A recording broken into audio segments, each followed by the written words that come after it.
जय Hind to all of you. पूरे दुनिया में एक महामारी फैली हुई है, कोरोना, कोविड-19। तो कोरोना नाम का जो वायरस है, उस वायरस से होने वाले रोग का नाम कोविड-19 रखा गया। कोविड-19 क्यों रखा गया, पहले ये बात जानना आपको जरूरी है।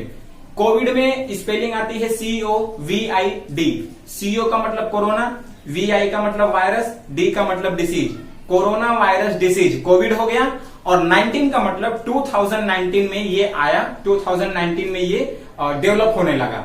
इसीलिए कोरोना वायरस से होने वाले रोग का नाम रखा गया कोविड-19।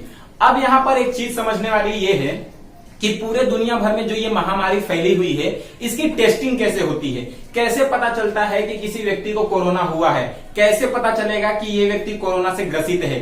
ये जानने के लिए आज का सेशन आप लोगों के सामने प्रेजेंट किया जा रहा है। तो सबसे पहले आप ये समझो कि पूरे दुनिया में अमेरिका और इटली जैसे जो बहुत ही ज्यादा शक्तिशाली राष्ट्र माने जाते थे, उन लोगों ने भी घुटने टेक दिए हैं।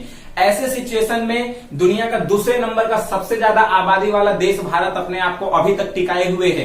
वैसे देखा जाए तो कोविड-19 की वजह से दुनिया भर के अलग अलग क्षेत्रों पर बहुत ज्यादा नुकसान हुआ है, या ऐसा कहो तो बहुत ज्यादा असर पड़ा है। कुछ पॉजिटिव असर भी पड़े हैं, कुछ नेगेटिव असर भी पड़े हैं। पॉजिटिव असर जैसे वातावरण शुद्ध हो गया है, लॉकडाउन होने की वजह से वातावरण खुला हो गया है, वातावरण में प्यूरिफिकेशन ज्यादा हो गया है। नेगेटिव असर अगर देखा जाए तो आप देख सकते हो कि अर्थशास्त्र लगातार डाउन होते जा रहा है, शिक्षा पद्धति के क्षेत्र का विकास रुक गया है, बहुत सारे चीजों में नेगेटिव असर देखने को मिल रहा है। ऐसे सिचुएशन में आप लोगों को यह जानना बहुत जरूरी है कि कोविड-19 का टेस्ट होता कैसे है। और बहुत लोगों का प्रश्न भी ये होता है कि आखिर पता कैसे चलता है कि कोरोना हुआ है, क्योंकि इसका तो कोई इलाज है नहीं, तो हम कैसे जानेंगे कि कोरोना हुआ है। इसी चीज को जानने के लिए आज का सेशन आप लोगों के सामने प्रेजेंट किया जा रहा है। तो सबसे पहले आप ये समझो, जैसे मैंने यहाँ पे लिखा हुआ है कैसे होता है कोरोना का टेस्ट। कोरोना का टेस्ट करने के दो तरीके हैं, एक लंबा प्रोसेस होता है, एक छोटा प्रोसेस है। दोनों प्रोसेस को समझते हैं। एक प्रोसेस होता है जिसको बोलते हैं RT-PCR। RT का मतलब होता है रिवर्स ट्रांसक्रिप्शन। P का मतलब होता है पोलीमिराज, C का मतलब होता है चेन, R का मतलब होता है रिएक्शन, पोलीमिराज चेन रिएक्शन। तो there are two type of process by which you can know the who is suffering from corona और कोविड-19 वायरस। कौन है जो कोविड-19 वायरस से ग्रसित है या उसके झेल रहा है कोरोना को। एक्चुअली होता क्या है, हमारे बॉडी में DNA भी होता है, RNA भी होता है। DNA जो होता है किसी भी बॉडी के लिए एकदम सटीक जानकारी देता है कि उसका ब्लड ग्रुप क्या है, उसके बॉडी की संरचना कैसी है, उसकी सिचुएशंस क्या होने वाली है। जबकि RNA किसी भी बॉडी की सटीक जानकारी नहीं देता है। तो DNA से अगर हमें RNA बनाना होता है तो बायोलॉजिकली टर्म में इसको बोलते हैं ट्रांसक्रिप्शन। ट्रांसक्रिप्शन में क्या होता है, DNA को RNA में चेंज किया जाता है किसी चीज की जानकारी के लिए। ठीक इसका उल्टा भी होता है बायोलॉजिकल टर्म में। आप RNA को DNA में भी चेंज कर सकते हैं। तो RNA को DNA में चेंज करने की जो प्रोसेस होती है वो ट्रांसक्रिप्शन की रिवर्स होती है, उल्टा होती है, इसीलिए इसको बोलते हैं रिवर्स ट्रांसक्रिप्शन। तो यहां पर ये चीज मैं क्यों समझा रहा हूं, ताकि आप लोग ये समझ सको कि कोरोना की टेस्टिंग होती कैसी है। RNA को DNA में चेंज करने के लिए रिवर्स ट्रांसक्रिप्शन प्रोसेस यूज किया जाता है। ठीक है, मैंने आपको बता दिया कि DNA जो होता है किसी भी बॉडी के सटीक जानकारी के लिए यूज होता है। अब आगे देखो, यहां पे मैंने लिखा है कोविड-19। कोरोना वायरस एक ऐसा वायरस है जिसमें DNA नहीं होता। ये सबसे बड़ी जानने वाली चीज है, उसमें RNA पाया जाता है। और इसी की वजह से हमें यहां पर यह जानना जरूरी था कि रिवर्स ट्रांसक्रिप्शन क्या होता है। अब कोविड-19 जो जिसमें DNA नहीं बल्कि RNA पाया जाता है, इसकी टेस्टिंग दो प्रकार से होती है। पहला जो होता है RT-PCR बोलते हैं, और दूसरे वाले को बोलते हैं RAT का मतलब होता है रैपिड एंटीबॉडीज टेस्ट। यहां पर समझने वाली बात, यहां पर आप देखना, थोड़ा ध्यान देना आप लोग। RT-PCR मतलब होता है रिवर्स ट्रांसक्रिप्शन पोलीमिराज चेन रिएक्शन। इस प्रोसेस में क्या होता है पहले समझते हैं। अब यहां पर देखो, मैं आपको बता देता हूं, जैसे ये कोरोना का वायरस है, आप लोगों ने देखा होगा कोरोना वायरस के ऊपर छोटे छोटे बाल होते हैं, छोटे छोटे रोएदार, वो होते हैं स्पाइक प्रोटीन होते हैं। ये स्पाइक प्रोटीन है, ये देख रहे हो, ये जो इस तरह से बना हुआ है, ये इस कोरोना वायरस के स्पाइक प्रोटीन है। ये प्रोटीन का काम क्या होता है, ये जो स्पाइक प्रोटीन है ना, अगर इसको हम पकड़ना चाहते हैं तो इसी स्पाइक प्रोटीन की वजह से पकड़ सकते हैं। अगर ये किसी सतह पर जाकर चिपक जाता है या किसी सतह पर ये बैठता है तो वो अपने स्पाइक प्रोटीन की वजह से ही, मतलब पकड़ने का काम, ग्रिपिंग का काम होता है इस स्पाइक प्रोटीन की वजह से। दूसरा, इस अंदर ये जो वायरस का स्ट्रक्चर बना हुआ है इसके अंदर आरएनए होता है, इसके अंदर कोरोना का आरएनए होता है जिसको जेनेटिक मटेरियल बोलते हैं। हमारे बॉडी में डीएनए जेनेटिक मटेरियल होता है जिसकी वजह से हमारे बॉडी का शेप या स्ट्रक्चर सब डिसाइड होता है। वैसे ही इस वायरस में आरएनए होता है जो जेनेटिक मटेरियल होता है, और स्पाइक प्रोटीन का काम होता है पकड़ बनाने के लिए, पकड़ रखने के लिए। ठीक है, अब कोरोना वायरस के बारे में मैंने आपको बताया कि इसमें डीएनए नहीं बल्कि आरएनए होता है। तो टेस्टिंग का प्रोसेस देखते हैं। पहला प्रोसेस है हमारा आरटीपीसीआर।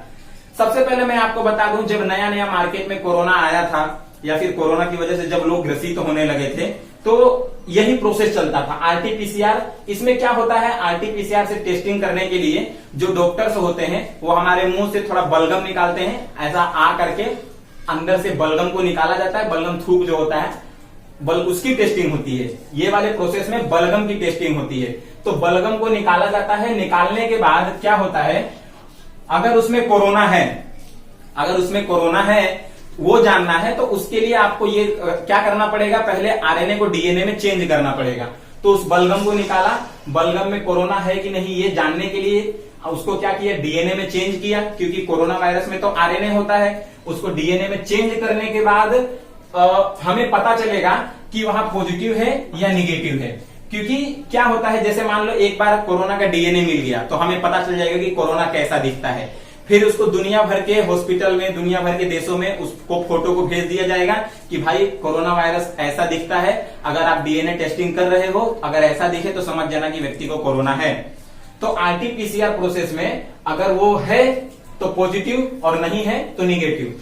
लेकिन इस प्रोसेस में बहुत ज्यादा लंबा टाइम जाता है। कम से कम ऐसा समझ लो कि 2 दिन से ज्यादा का टाइम चला जाता है सिर्फ ये जानने में कि व्यक्ति को कोरोना है कि नहीं है। लेकिन इस प्रोसेस का एक फायदा ये है कि इसका कोई साइड इफेक्ट नहीं, मतलब साइड इफेक्ट मतलब क्या, इसका कोई घाटा नहीं है। इस प्रोसेस से आप एग्जैक्टली पता लगा सकते हैं कि कोरोना है कि नहीं है, लेकिन लंबा टाइम जाता है, लंबा प्रोसेस है। इसीलिए आरटीपीसीआर प्रोसेस से लंबा टाइम लगने की वजह से एक दूसरा प्रोसेस है रेट। ध्यान रखना, आरटीपीसीआर प्रोसेस में बलगम की चेकिंग होती है, जबकि रेट यानी कि रैपिड एंटीबॉडीज टेस्ट में ब्लड की टेस्टिंग होती है। अब यहां पर एंटीबॉडीज एक वर्ड आया। एंटीबॉडीज क्या होता है, हमारे बॉडी में ऐसी चीजें जो रोगों के सामने लड़ती हैं। एंटीबॉडीज यानी रोगों के सामने रोग प्रतिकारक क्षमता जिसको बोलते हैं, हम बोलते हैं ना इम्यूनिटी सिस्टम को इंक्रीज करना है। तो इम्यूनिटी सिस्टम इंक्रीज कब होता है, जब एंटीबॉडीज इंक्रीज होगा, और एंटीबॉडीज जब इंक्रीज होता है तब वो कोरोना से लड़ने में हेल्प करता है।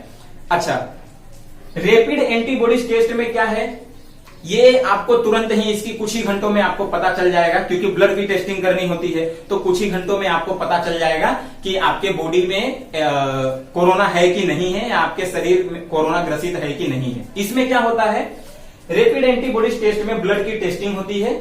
जैसे मान लो किसी को कोरोना हुआ तो उसका असर आपको तुरंत नहीं दिखेगा, मतलब जो सिम्टम्स होते हैं वो आपको 2 दिन बाद 3 दिन बाद ही दिखते हैं कि आपको कोरोना हुआ है। तो ऐसे सिचुएशन में जब ब्लड की टेस्टिंग होती है तो जब कोरोना असर करने लगता है हमारे बॉडी में, तो उस कोरोना से लड़ने के लिए हमारा बॉडी क्या है, एंटीबॉडीज बढ़ाने लगता है।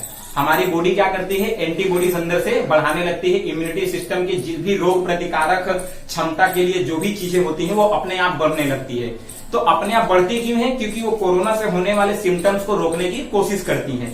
तो ऐसे सिचुएशन में क्या होता है, जब बॉडी में एंटीबॉडीज बढ़ने लगे तो वो कैसे पता चलेगा, ब्लड से पता चलेगा।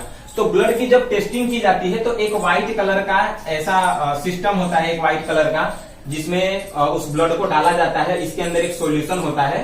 तो वो क्या है, उसमें कुछ दिखने लगता है।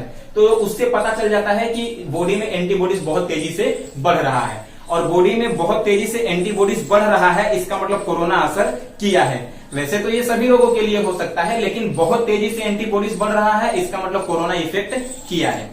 इस प्रोसेस का एक घाटा है। घाटा ये है कि जब आप ठीक हो जाते हैं, कोरोना से ठीक हो जाते हैं, रिकवर कर लेते हैं, उसके बावजूद भी 2-3 दिन तक, अगले 2-3 दिन तक लगातार एंटीबॉडीज बढ़ रही होती है।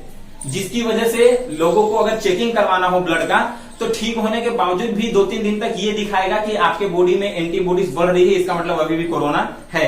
यही रीजन है कि रिकवरी होने से 2-3 दिन बाद तक भी लोगों को आइसोलेट रखा जाता है, लोगों को क्वारंटाइन रखा जाता है, ठीक है। और शुरुआत जब होती है कोरोना के असर की शुरुआत, तभी लोगों को आइसोलेट कर दिया जाता है, क्वारंटाइन कर दिया जाता है, ताकि ये ना हो किसी को डाउटफुली कि अभी भी कोरोना इफेक्ट कर रहा है। ये एक्शन क्विक एक्शन है, तुरंत आपको पता चल जाता है कि एंटीबॉडीज ब्लड में बढ़ रहा है। जो ये व्हाइट कलर का सेटअप दिया हुआ है, इस व्हाइट कलर के सेटअप से पता चल जाता है। वैसे एंटीबॉडीज टेस्ट जो होता है, व्हाइट किट है ये, इसी व्हाइट किट से पता चलता है। कुछ ही दिनों में इसका असर दिख जाता है और रिकवरी के बाद भी वो फिर भी थोड़ा बहुत जो असर रह जाता है, जिसकी वजह से एंटीबॉडीज इंक्रीज हो रही होती है। ये यहाँ पर एक थोड़ा सा यही घाटा है। लेकिन इंडिया में ये जो चीजें मैं अभी आपको बता रहा हूं, ये डीएनए का स्ट्रक्चर जो होता है वो मैंने जैसे यहां पर बताया, ये तो आरएनए है इसके अंदर। इंडिया में टोटल जब शुरुआती दौर चल रहा था तो उस समय पर डे 1 लाख केसेस का टेस्टिंग होता था, पर डे 1 लाख केस के टेस्टिंग होते थे कि कोरोना है कि नहीं है। लेकिन अब ये बढ़ गया है। वैसे तो 135 करोड़ की जनसंख्या में एक दिन में 1 लाख की टेस्टिंग बहुत कम है, अब ये बढ़ गया है बहुत ही ज्यादा। बहुत ज्यादा रिकवर हो रहा था, लेकिन अचानक से लॉकडाउन हटने की वजह से या अनलॉक होने की वजह से फिर से इंडिया में ये जो है बहुत तेजी से फैलने लगा। रोकना इतना आसान नहीं है। हो सकता है कि कुछ दिनों में इटली जैसी सिचुएशन भी आ जाए। बहुत ज्यादा शहर ऐसे हैं जो ग्रसित हैं इस चीजों से। जब शुरुआती दौर इसका चल रहा था, फरवरी मार्च वाला दौर, तो एम्स के डॉक्टरों ने बताया था कि कोरोना विकराल रूप कब लेगा, जून के महीने में कोरोना विकराल रूप लेने लगेगा। हर दिन 2 लाख से ज्यादा केस आने लगेंगे। जून के लास्ट वीक तक कोरोना एक भयानक रूप ले लेगा और पूरे इंडिया को बर्बाद कर सके इतनी ज्यादा कैपेसिटी हो जाएगी इसके अंदर। दूसरी एक चीज ये है, टेस्टिंग इज मस्ट। अगर आप टेस्टिंग करवा लेते हैं तो आपको एटलीस्ट ये पता चल जाएगा कि आप कोरोना से ग्रसित हैं कि नहीं है। ये कोई यार मतलब ऐसा धर्म संकट नहीं है कि आपको मार दिया जाएगा, आपको फेंक दिया जाएगा या फिर आप समाज से देश निकाला कर दिए गए हो, ऐसा कुछ नहीं होता है। टेस्टिंग करवाना है, अगर है तो क्वारंटाइन हो जाओ, नहीं है तो कोई दिक्कत नहीं, अपने आप को बचा के रखो। Vaccine is a long process.